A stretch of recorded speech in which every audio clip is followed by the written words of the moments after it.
Hello and welcome to another jewelry making video brought to you by AllFreeJewelryMaking.com and KeepsakeCrafts.net.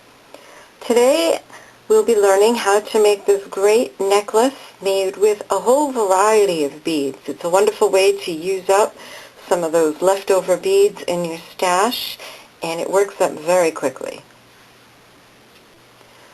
So to make this necklace you will need some rat tail cord. This is about 1 yard.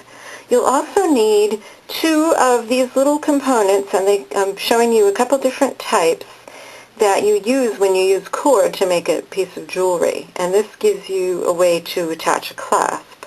There are these spring types, and you just slide your cord into the spring and then use pliers to squish the end of it, and that's not going to go anywhere. Or you can use these which fold over, and it's got a little tooth there to hold onto the cord, and then you use pliers to flatten it.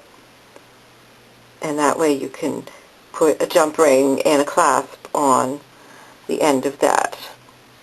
So whichever you prefer, whichever you can find. And I've got all mixed metals here, so I'm not really worried about whether it matches. I think I'll go with the coil ones. You'll also need a clasp. And this one, the loop is big enough that I don't need a jump ring, but if you were going to use this one, you would need an additional jump ring. You'll need 3 jump rings to connect your dangles to your ring. You'll need about a 1-inch diameter ring. You'll need 3 head pins, and then an assortment of beads. And what you'll actually end up needing is 4 focal beads. 4 main ones. So I have this heart, I have this barrel which has a nice large hole, and you'll see why we need that in a minute. And then I have 2 others. I have a pair of accent beads for each of these 3, and then on this one I have a pair of accent beads, another bead, and a pair of little beads to go with that, just to make this one a little bit longer and more interesting. So I'll start by sliding my heart onto a head pin, and like I said, just go through your stash of beads. It's kind of fun mixing the different metal colors. The more you have, the more it all works together.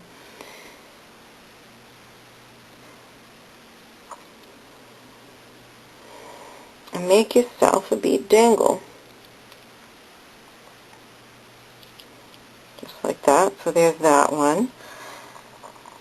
And then I'll do the same for this turquoise bead.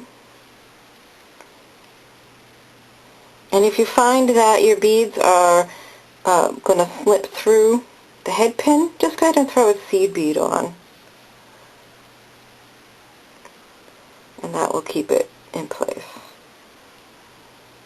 So here we go. So there's our dangles. I like those 3. The next step is to make each of these have a loop to hang from. And the way we do that is you go ahead and grasp it, the wire, right where the wire comes out of the last bead with chain nose pliers, and bend that at a 90-degree angle. Grasp that bend with round nose pliers and go ahead and wrap as far as it will go around the round part of the round nose pliers. You'll only be able to go about that far. Reposition the round nose pliers and finish the wrap. And on this one I'm actually going to, rather than trim it, I'm going to make a wrapped loop. Just leave your pliers in, wrap that around as far as it will go. Get some nice flush cut pliers. Trim off the excess. Use your chain nose pliers to tuck that end in, making sure there's no sharp edges.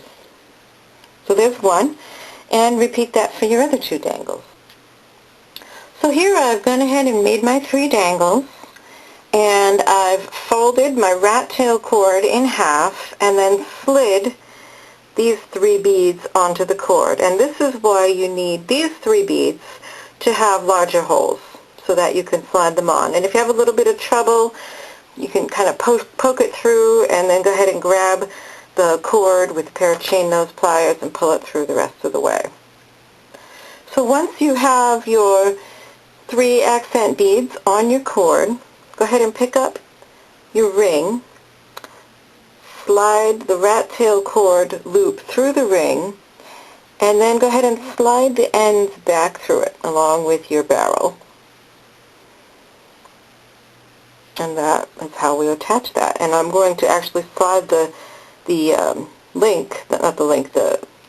opening right where those cross, and see if it'll stay there. Next, just slide your beads, your barrel beads down to that loop knot that you just made, and then go ahead and tie an overhand knot up here, right above those beads.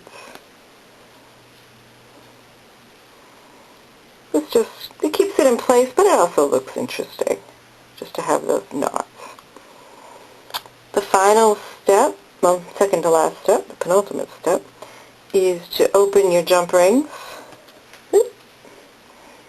Fling beads about.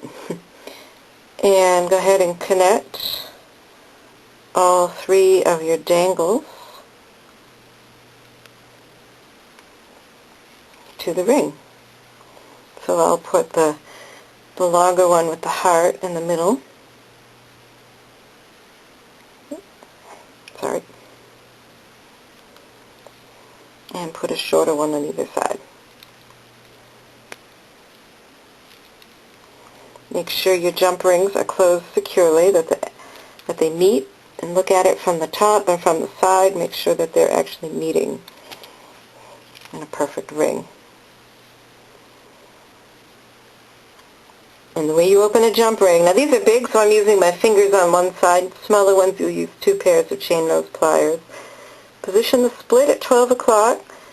Hold on with chain nose pliers. Push one side away from you while you pull the other towards you so that it's twisted open. Don't ever pull it open. It just weakens it and distorts it.